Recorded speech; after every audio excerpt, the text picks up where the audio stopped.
Oh, good morning, Internet. David here with McCown Co. LLC with a question. How long are you going to be ignored, drivers? How long are you going to sit back and watch these mega carriers brag about all their profit margins, how much they're making, while you guys are pulling in nothing? They don't care about their drivers. Listen to what they say. Just stop and listen to what these guys say for a minute. Home every 2 weeks for 34 hours because we care about family time. That's a joke. The more miles you run, the more money you make. That's a freaking joke. We've turned this industry into a indentured servitude, and we got to put some standards back in place. We need the drivers to work for more money per mile so they don't have to do so many miles so they can have home time and lives instead of using every bit of ounce of life that they got to run out in these trucks and risk their health, their family, everything they own, and still not make any money so they can own anything. It's a joke. Look around. The mainstream has been sold out and bought out by the big players in this game that do not care about you. They do not give a shit about you or how much you're making or if you're making it at all. But we can change that. They did it in 1964. Jimmy Hoffa made the National Master Freight Agreement, which is in place in a lot of areas still to this day as far as union goes. But we need to go one step above a union. We need to make law. We need to pass laws that says you can't exploit human beings anymore.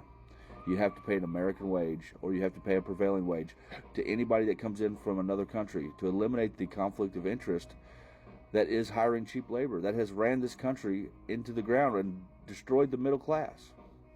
I'm all for migration. I'm all for legal migration. I'm all for all that stuff, but I'm also for wages in every industry for this country instead of people being abused and taken advantage of. And then the American citizen has to sit back and say, if you want a job, you got to work for this amount of money for no money, no pay. I mean, look how bad it is. We got people that are burning down factories because they just can't make it. They're working all their time. They're working 40, 50, 60, 80 hours a week. In trucking, it's even worse. Drivers have to work 168 hours a week. I don't care what you say. That's what you go home on a Sunday or you leave on a Sunday and you come back on a Saturday night. That's 168 hours. You didn't get to be home. You didn't get to do anything you needed to do. You was involved with that load. You was watching that truck. You was taking care of that equipment. You was on duty that whole damn time. Whether you was driving or sleeping, doesn't matter. You're still there and responsible for that load and that equipment. We got to fix wages.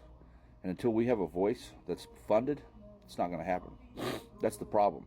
There's a disconnect. We got all the people with all the money making all the media, making all the news, doing all the reporting, while the drivers are sitting around and wanting to talk about it all the time. Guys, I'm telling you now, you talk all day long. You've been talking for 35 years. It's time we get some money together. It's time we stand together. McCownUSA.com. Get involved.